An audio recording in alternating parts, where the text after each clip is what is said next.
진짜 머리털을 굵게 만들어주는 두피 마사지가 있다. 하루에 생각날 때마다 20초씩만 투자해도 되고요. 돈 드는 것도 아니기 때문에 안 할 이유는 없는 것 같아요. 저는 개인적으로 아침에 샤워할 때 승모근 주변에 따뜻한 물을 맞으면서 한 30초에서 1분 정도 멍하니 서 있곤 하거든요. 그러면 뭉친 몸이 조금씩 풀리면서 혈류가 쭉쭉 올라가는 느낌이 들더라고요. 그렇게 아침 샤워 루틴을 하는 날이면 하루 모발의 컨디션이 조금 달라져요, 확실히. 그렇게 안 할 때는 또 조금 덜 하고요. 그래서 몇 년에 걸쳐서 제가 경험적으로 느낀 거기 때문에 충분히 어느 정도 의미는 있다고 보는데, 물론 제 내피셜일 수도 있지만, 그래서 어쨌든 이것도 돈 드는 거 아니니까 꼭 한번 해보세요. 그리고 또 하나 또 실천하는 게 있는데, 목 마사지예요. 견갑골 마사지도 하지만 목 마사지도 저는 자주 해줍니다. 목을 많이 쓰다 보니까. 그래서 목을 마사지 하면서 그 위쪽 두피 마사지도 하는데, 어떻게 하는 건지 자세하게 알려드릴게요. 목을 따라서 올라가다 보면 뒤통수 가운데 톡 튀어나온 뼈가 하나 있어요. 이 뼈를 기준으로 손가락 2마디 정도 양쪽으로 이동하면 상한선이 나오거든요. 이 부분을 지그시 눌러서 마사지 해줍니다.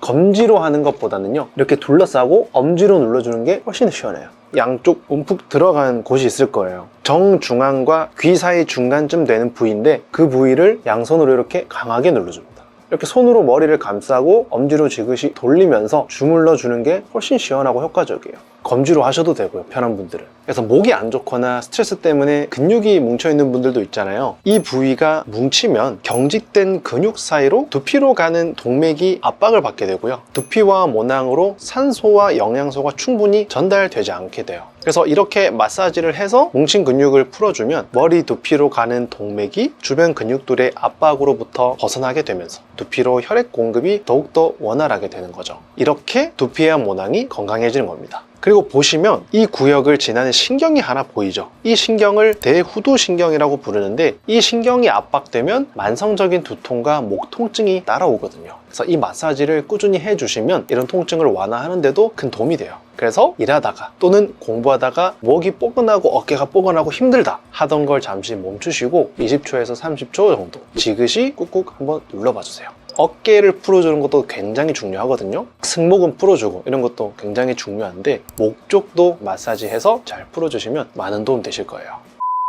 자, 그렇다면 우리가 흔히 알던 두피 마사지는 어떨까요? 막 이렇게 꾹꾹 눌러주는 거 있잖아요. 과연 이렇게 매일 4분 정도 마사지 해주는 게 실제로 탈모 개선에 효과가 있을까? 머리카락을 실제로 굵어지게 해줄 수 있을까? 이렇게 마사지 해주는 걸 메카노 테라피라고 부르는데, 두피를 꾹꾹 눌러서 자극을 주면 그 주변 부위에 있는 모유두 세포, 그러니까 모발을 만드는 세포가 자극을 받아서 모발이 건강해지게 한다는 원리입니다. 실제로 그 근거 논문을 한번 보면요, 일본에서 발표한 논문이거든요. 탈모가 없는 사람들을 대상으로 24주간 매일 꾸준히 마사지 기계로 하루에 4분 두피 마사지를 시켰어요. 두피 전반을 이렇게 골고루 마사지 해주면서도 하는 부위와 하지 않는 부위를 나눠서 시행했어요. 그러니까 왼쪽은 계속하고 오른쪽은 하지 않은 거죠, 비교를 위해서. 그래서 24주 뒤에 그 결과를 봤더니 마사지를 열심히 한 부위에서는 모발 굵기가 조금 굵어져 있더라. 수천 개의 수만 개의 머리카락들의 평균 굵기가 조금만 굵어져도 겉으로 보이는 풍성함은 크게 달라질 수 있거든요. 그렇기 때문에 이런 작은 차이도 무시할 수는 없다. 마사지를 하지 않은 부위는 처음 상태와 비교해서 굵기 변화가 거의 없었고요, 당연히 마사지를 안 해줬으니까 거의 변화가 없겠죠. 근데 마사지를 한 부위와 하지 않은 부위에서도 큰 차이가 없었다는 거예요. 그러니까 이쪽이랑 이쪽을 비교해서도 큰 차이가 없었다. 결과적으로 어떤 말이냐? 정말 미미한 차이가 있었다는 겁니다. 자, 그렇다면 미미한 개선은 있었으니까 어떤 원리로 모발이 굵어졌을까요? 이 논문을 정리한 연구자들이 정리한 내용을 보면, 첫 번째는 두피로 가는 혈류의 증가입니다. 그러니까 이렇게 마사지 해주는 게 두피로 가는 혈류도 증가시킨다는 거예요. 그러니까 혈류 증가가 제일 중요한 포인트가 되고요. 두 번째는 이런 마사지 자체가 모발을 만드는 모유두 세포를 촉진하고 자극한다는 거예요. 두피를 누르는 물리적인 자극, 마사지가 모발 성장과 관련된 세포들의 여러 신호 전달 경로를 촉진함으로써 모발이 건강해지는 것을 기대해본다. 이걸 메카노 테라피라고 하는 거예요. 근데 이 내용을 보고 매일 이렇게 두피 마사지 해줄 필요는 저는 없다고 봅니다. 사실 거의 유의미한 효과가 없어요. 그래서 이런 논문도 조금 더 깊게 들어가서 잘 따져보시면요, 신뢰도가 거의 0에 가까운 논문이에요. 다른 걸 다 떠나서 연구 참여자가 일단 9명이고 통계적인 데이터가 힘을 거의 못 가지는 표본이에요.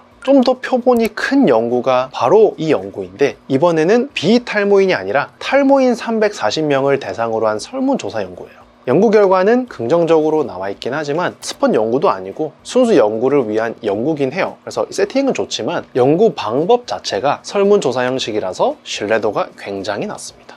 정리해서 말하면요, 두피 마사지와 관련된 논문들은 신뢰도가 거의 0에 수렴한다. 그래서 이 논문들에 너무 집중할 필요는 없고요. 그럼에도 불구하고요, 모발 굵기가 조금만 굵어져도 겉으로 보이는 풍성함에서는 큰 차이가 나기 때문에 두피 마사지를 꾸준히 하는 분들도 계시거든요. 이런 기계를 이용하든 내 손가락을 이용하든 두피 전체를 꾹꾹 누르면서 자극하는 마사지는 오히려 두피에 자극으로 작용해서 두피가 예민한 분들은 본인의 두피염만 악화시킬 수 있어요. 자주 마사지하고 만지면 두피가 스트레스를 받기도 하지만 자극받은 두피는 피지 분비가 촉진되거든요. 그래서 우리 모발 굵기는 하루하루 몸의 컨디션이나 두피염 같은 두피 상태에 따라서도, 또 어떤 샴푸를 사용하느냐에 따라서도, 또 샴푸를 하루에 몇 번 하는지에 따라서도 워낙 모발 굵기와 힘이 달라지니까 이런 부분들을 좀 더 챙기는 게 훨씬 더 좋으실 거예요.